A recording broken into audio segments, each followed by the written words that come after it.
पुष्पा तुम जे बड़ा स्टाइल नले भी चोरी करे खेला ना, ये भी सार जो कौन नहीं, ये भी नहीं झुकेंगे, जो आईआईएसआर है ना, ये भी नहीं झुकने वाला है। आळिरे चालिछि बेधड़ गो चालाण। फिल्म स्टाइल रे गो चालाण हेउथबा बेले गोरु बोझे पेट्रोल टैंकर को जबत कला आळी पुलिस।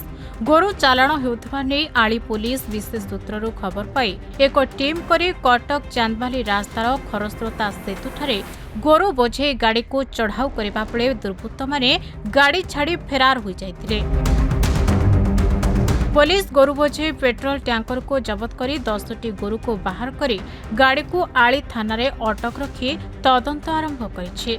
समान ढंगरे किछि मास पूर्वरु दुई थर कोरियर कंटेनर और पनीर कंटेनर रे गोरु चालाण को आली पुलिस और आली धर्मरक्षा सेना प्रयास रे 33टी गोरु को उद्धार करा जायतिला। आली थाना अधीन रे थिबा अनेक ग्रामरु गो माफिया माने बेधड़क भावे बेआईन गो चालाण करि आसुछन्ते। बहुदिन धरी होई आसुथबा दाबी परे विगत किछि दिन हेब आली पुलिस रो एही चढ़ाऊ परे बुद्धिजीवी महल रे प्रशंसार सुଅ छुटिछि।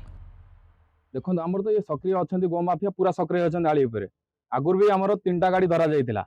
आमर भी से आईआईएसआर थिले जे सी भी धरी थिले। एबे नुआ आईआईएसआर जे आमर आसीचंती आमर सर धीरेश सर जो आमर अछंती सी आसिकी मासे हेब जॉइनिंग है नहीं। जहाँ आमको एते खुशी लगुच आम जोटा आशा करूँ जे आली उपर आलीवासी जोटा गर्व चाहिए चेष्टा करते जे आली एभली हो एभली आईएएसआर आसतु एभली कार्य हो। जहाँ काली 2टा खंड बेले ये जो पेट्रोल टांकी आपण मैंने देखिपार ना, ये देखो पेट्रोल टांकी काटी पुष्पा जमी नहीं, पुष्पा स्टाइल जमी फिल्म देखते सी भाव से टाइप आम करी गो माफिया मैंने गोरु नहीं चालान कर नहीं पड़े। किंतु ये जी आईआईएसआर आसछन्ती कि जो मन टीम अच्छी से पुष्पा कौन आळीरे जे नूतन आईआईसी जोग देइछन्ती लेंका बाबू से अत्यंत जड़े दक्ष ऑफिसर पूर्व पटामुंडई थाना भी दक्षता प्रमाणित करछन्ती।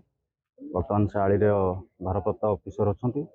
बारंबार गो माफिया माने कौन कर विभिन्न प्रणाली रे से माने गो चालान करुछन्ती। आपण देखि पारुथिबे जोड़ा कि एडा गोटे पेट्रोल पंप पेट्रोल टांकी गाड़ी अच्छी से गाड़ी रे से माने केते टेक्निक रे माने गाड़ी सरकारी लाइसेंस प्राप्त गाड़ी ताधरे भी से माने गाड़ी को काटिकी आमर गोरु माता मानक चालान करुछन बाबा।